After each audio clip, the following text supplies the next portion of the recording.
Olá a todos que estão assistindo. Meu nome é Matheus Ducati. Estou na companhia aqui hoje da Bruna, do Gabriel, do Lucas e do Rodrigo. E hoje nós vamos falar sobre o segundo capítulo do livro chamado Da Fala para a Escrita, Atividades de Retextualização, que foi escrito pelo Luiz Antônio Marcuse. Pode passar o slide, por favor, Gabriel. Primeiramente, acho que é interessante nós apresentarmos um pouco o autor. O Luiz Antônio Marcuse, ele nasceu em 5 de maio de 1946, em Guaporé, e faleceu em Recife em 6 de setembro de 2016. Ele foi um importante linguista brasileiro que teve trabalhos na área da filosofia da linguagem, da lógica, da linguística textual, gêneros textuais e análise de conversação. Esse texto que nós vamos ver hoje, ele pode entrar nessa questão da análise da conversação e gêneros textuais. Pode passar a slide, por favor. Bom, nós vamos falar sobre o capítulo 2 do seu livro, que se chama Da Fala para a Escrita, Processos de Retextualização. E iniciando o capítulo, o autor ele vai mostrar algumas conclusões que ele tirou no capítulo anterior, no qual ele falou da relação entre a língua falada e a língua escrita. Ele nos diz que há uma ideia de que a língua falada e a língua escrita são coisas totalmente diferentes. Porém, ele vai nos mostrar o contrário, de que há mais semelhanças do que diferenças.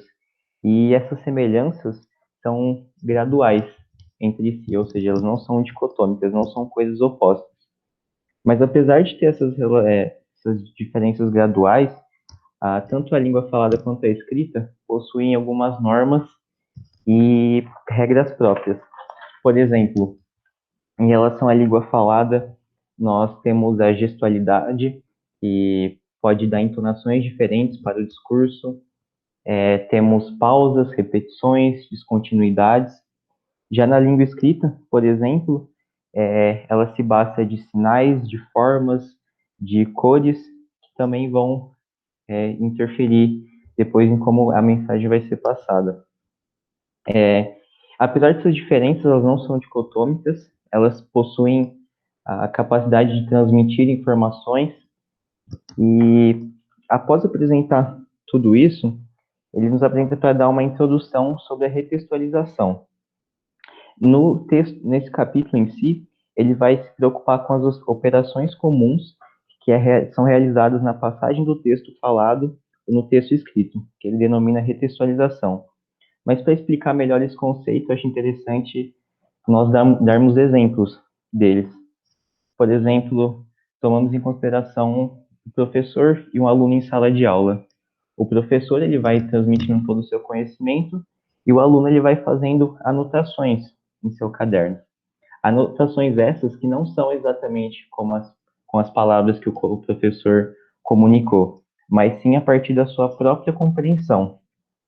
Um outro exemplo disso pode ser, por exemplo, um secretário, uma secretária que vai anotar informações para o seu chefe e ele anota os pontos principais que devem ser passados para eles. Isso nada mais é do que a retextualização.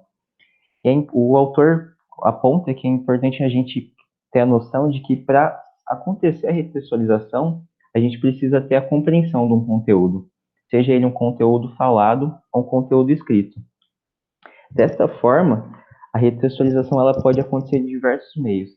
A gente pode ver uma notícia, por exemplo, no jornal, na televisão, e querer transmitir ela para alguém, e não necessariamente nós vamos falar com as mesmas palavras do jornalista, assim, ela é da fala para fala, ela pode ser de uma fala para uma escrita ou vice-versa, ou de uma escrita até para uma outra escrita. Você, por exemplo, pode ler um texto, fazer anotações acerca dele. Porém, nesse texto específico, o autor vai se preocupar da retextualização da fala para a escrita.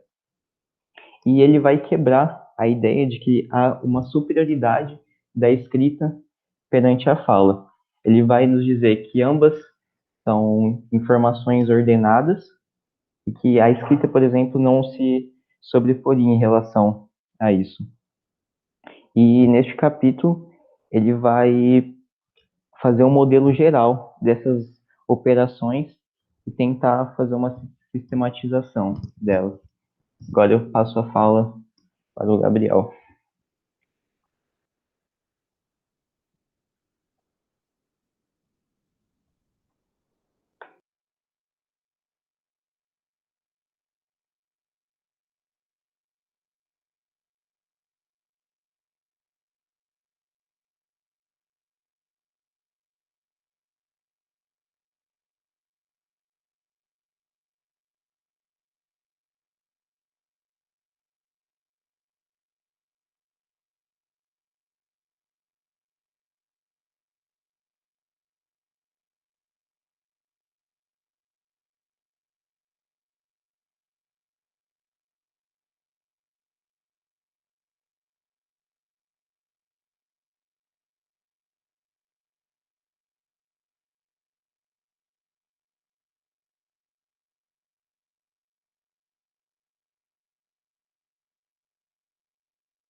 Agora eu vou falar um pouco sobre a transcrição e transcodificação.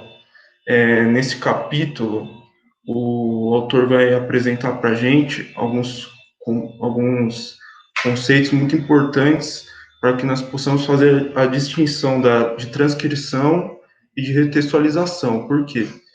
Porque elas são duas coisas bem parecidas, elas se confundem em si, e é bom a gente poder fazer essa separação, porque para justamente colocar cada um em seu lugar, a gente vai perceber que a transcrição ela tem um grau de modificação do texto diferente da retextualização, que já é um grau mais avançado. A transcrição em si é um processo de passagem dos sons do texto falado para sua representação gráfica, que seria o texto escrito. E a transcrição ela não é uma retextualização, como nós vamos ver mais à frente. Ela pode ser considerada também o início de uma retextualização, mas ainda não seria uma retextualização completa. O autor, logo de cara, quase no capítulo, ele vai nos introduzir a um pensamento de uma lexicóloga francesa chamada Rey Debout, uma pesquisa dela de 1996, em que ela apresenta para nós quatro níveis diferentes de relação do oral e escrito, de diferenças que vai ter entre o oral e entre o escrito, correspondentes a cada um. Como que vai aparecer no texto e como que vai aparecer no texto falado, como vai aparecer no texto escrito. O primeiro é o nível de substância da expressão, que é a correspondência de letra e som. Ou seja, a simples correspondência das representações faladas das letras e dos sons. O que a pessoa fala, as letras que a pessoa fala, as palavras vão ser transcritas para a representação gráfica. O nível 2 é o nível da forma de expressão, que é o nível dos signos falados e signos escritos, que ele faz uma distinção entre o morfema, entre o grafema e o fonema. E essa distinção, ela se dá, por exemplo,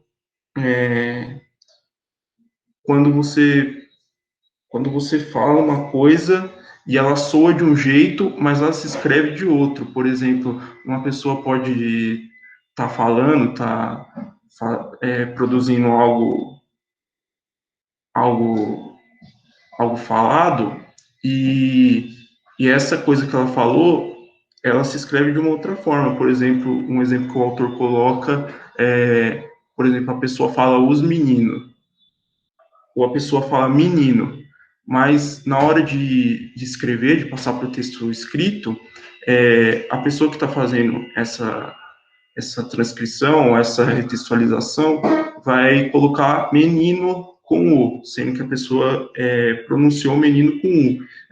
Basicamente uma, uma mudança simples aí que praticamente a gente faz quase que no automático na mudança do texto falado para o texto escrito. A terceira é o nível de forma de conteúdo, que é a relação entre as unidades significantes orais e as unidades correspondentes escritas. Ou seja, ele vai falar um pouco sobre o que a gente está falando, o que a pessoa está falando, vai aparecer bastante de uma maneira diferenciada no, no texto no texto escrito do que ela está falando. Por exemplo, uma pessoa que vai falar o que a pessoa quer comer. No texto falado, ele coloca o exemplo de que a pessoa pode falar assim, o que quer comer? E no texto escrito, quando vai ocorrer essa passagem do terceiro nível, que já seria um nível próprio da retextualização, que a gente vai ver um pouco mais para frente, ela colocaria o que queres comer, passando uma linguagem formal e uma linguagem mais textual, vamos se dizer assim. O quarto nível é o nível de substância do conteúdo. As relações linguísticas que se equivalem do ponto de vista pragmático, ou seja, relações que têm a ver muito com a situação, com o contexto. Por exemplo, numa carta, uma pessoa pode escrever, ele coloca esse exemplo também no texto, com os meus cumprimentos, subscrevam. E no telefone, uma pessoa que quer expressar essa exata sentença, esse exato sentimento, nessa exata direção de despedida, que seria aqui, no telefone a pessoa diria assim, se fosse, por exemplo, numa maneira de dizer pernambucana, olha, um abraço e um cheiro para você. Então, está justamente nessa diferença situacional do contexto entre o que você vai falar e o que você vai dizer em determinados gêneros. Então, uma outra coisa que a Rei de Bovo fala para a gente, que o Antônio Marcus que traz para a gente no texto, é que há uma simetria entre a produção sonora e a escrita. Ou seja, quando nós passamos a transcrição escrita para a sonora, vão haver mudanças muito grandes, às vezes menores, se for uma transcrição, mas que não tem como a gente separar muito. Se a gente for passar um texto oral para a parte escrita, normalmente a gente vai ter algumas perdas. E a produção sonora tem algumas coisas próprias dela, como o tom de voz, as hesitações e outras coisas. E a escrita também tem coisas próprias delas, como a grafia, os símbolos gráficos, o tamanho da letra, tudo, a pontuação. Então, são dois gêneros que têm muitas diferenças na maneira de como eles se expressam. E, com base nisso, o autor vai dizer para a gente que a transcodificação ela elimina o caráter originário da fala do texto ao ser transformada em escrita. O que é a transcodificação? Que eu vou explicar um pouco para vocês. É basicamente o que a gente faz quando a gente está fazendo uma transcrição. É a mudança de código, seria a transcodificação, ou seja, o processo que a gente faz ao transformar o que está escrito no que está falado, de uma maneira mais, como que eu posso dizer, transcritiva. Então,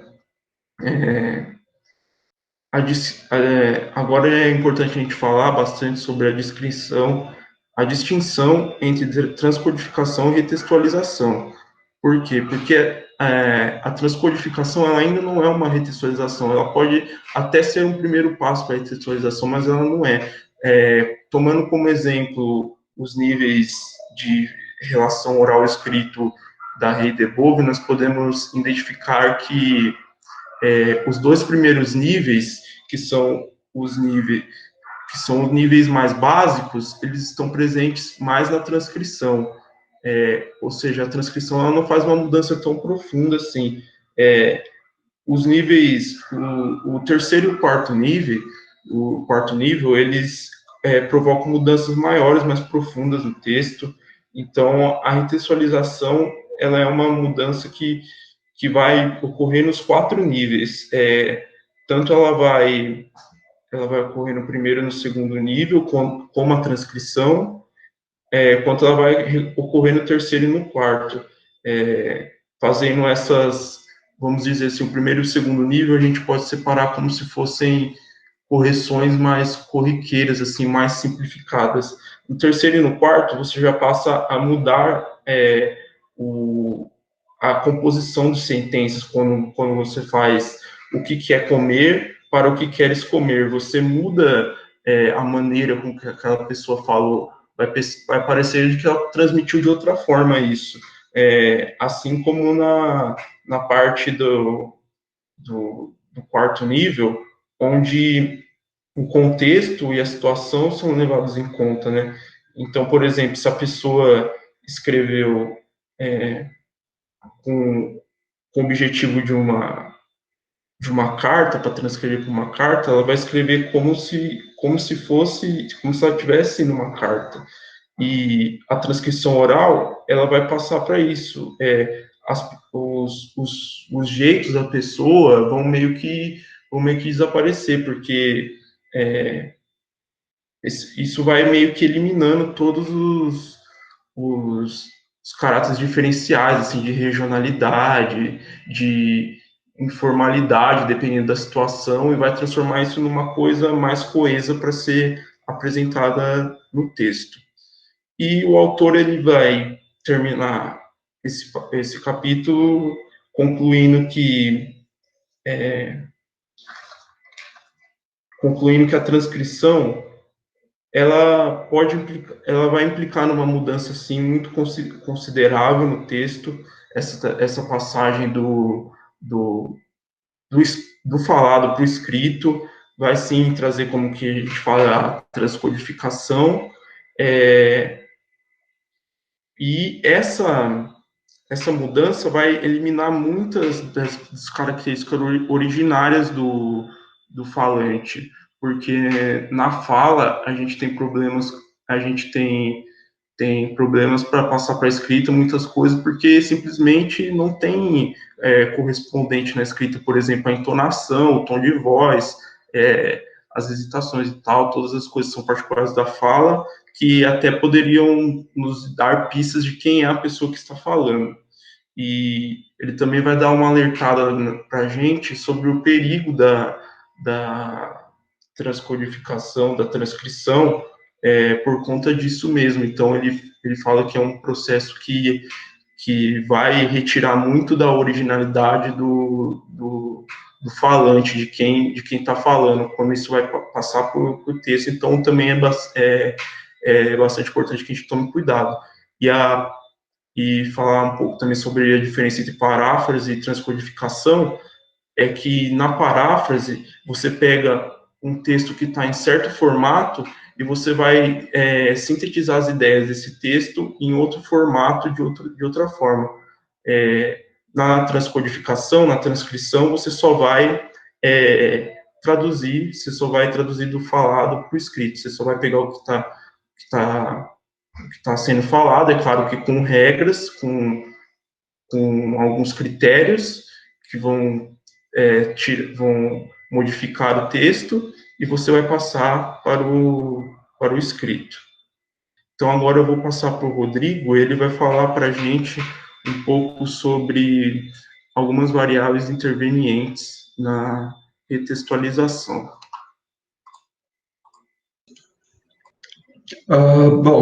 Nesse terceiro tópico do texto, o autor indica ser relevante, né, algumas variáveis intervenientes, e essas são o propósito ou objetivo que se dá nessa retextualização, porque dependendo da finalidade, terá uma diferença no nível de linguagem do texto, né?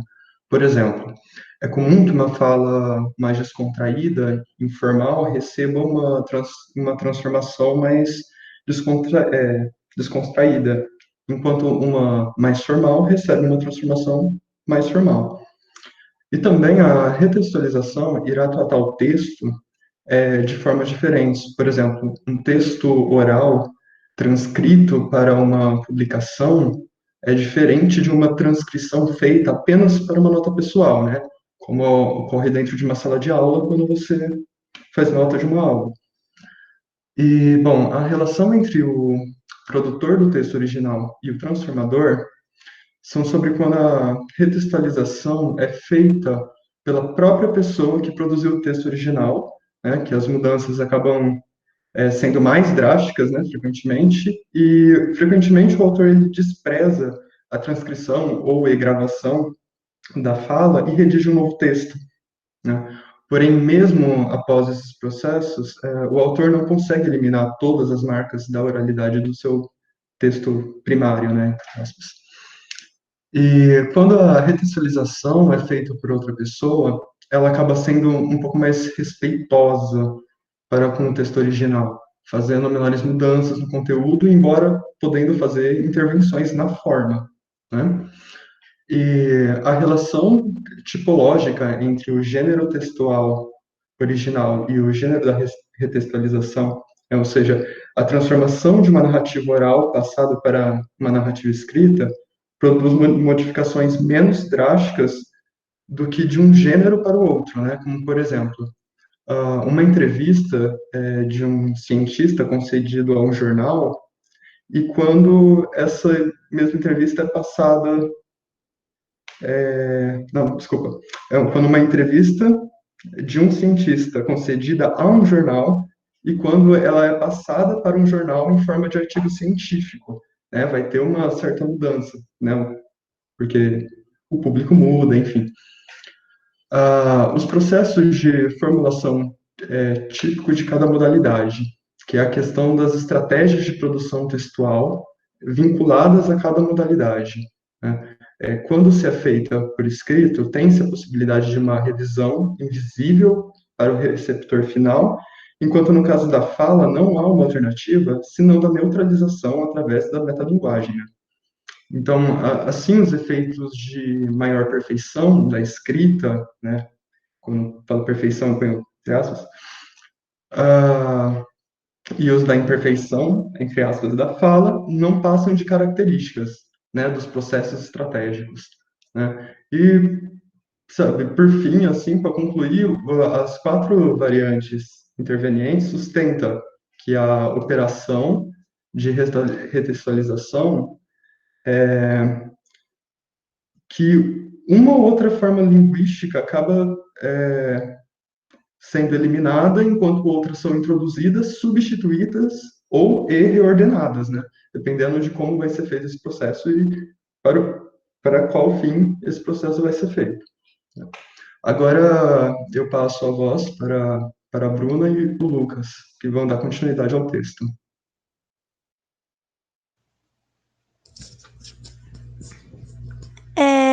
Meu ponto é sobre as regras de editoração e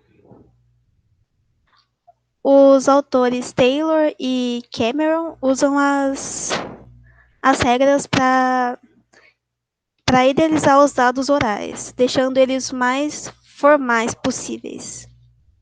E de acordo com essas regras, é necessário saber se o falante deve poder determinar quando o enunciado deve ser historiado e se deve poder determinar como deve ser historiado. Pode passar o slide. E existem 3 componentes no enunciado fonte. A descontinuidade, que serve como sinal de edição. A fala anterior, a descontinuidade, que é a pré-descontinuidade. E a fala posterior, a descontinuidade. A pós-descontinuidade. O exemplo usado no texto é a fala: o meu pai não, o meu pai já é uma pessoa. Ele já é uma pessoa muito fechada. e triste, em que o meu pai não é a descontinuidade, que é o falso início. O meu pai já é uma pessoa, é a pós-continuidade. Ah, ele já é uma pessoa, é a descontinuidade. A recitação é a repetição. E muito fechada e triste é a pós-continuidade. E a frase já editada é: meu pai já é uma pessoa muito fechada e triste. Agora eu passo a fala para o Lucas. Ele vai falar da regra de eliminação mínima. Obrigado, Bruna. Então, a regra de eliminação mínima é uma regra de editoração hipotética que seria seguida pelo ouvinte para atingir a frase-alvo. Então, primeiro, você pega a pós-descontinuidade e coloca como uma continuação da pré-descontinuidade. E segundo, se a primeira regra não for, a primeira parte da regra não for aplicável, por formar uma frase agramatical, você retira partes da pré-descontinuidade para formar uma frase gramatical. É importante lembrar que tem algumas restrições para essa regra, que são a restrição da minimalidade, que é quando você tem que tirar da pré-descontinuidade, você tem que tirar o mínimo possível. A restrição da... Ah, pode passar o slide. Vou começar de novo essa parte depois eu edito. Parte da restrição. Então, tem que lembrar que sempre que... das restrições. Tem a restrição da minimalidade, que você só tem que tirar o mínimo necessário da pré-descontinuidade. A restrição da continuidade, que você sempre tem que colocar após a continuidade, depois da pré-descontinuidade. A restrição da eliminação, que nada que for eliminado vai participar da frase-alvo. A restrição da gramaticalidade, que se você formar uma frase gramatical, você não serve a frase. A restrição da identificação, que você só aplica a editoração quando houver descontinuidade. E é importante falar que nem todo o enunciado precisa ser editado. E existem enunciados que são agramaticais, e ainda assim você consegue entender eles. Pode passar. E os autores, o Taylor e a Cameron, passam tipo duas questões, que são as questões da eficácia comunicacional e a questão da gramaticalidade. E essa segunda, eles chegam à conclusão que não é a língua que funda o uso, e sim o uso que funda a língua.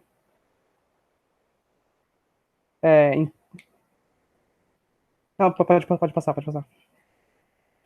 Então, muito obrigado a todo mundo que viu. Espero que tenha entendido tudo com a nossa explicação. E é isso.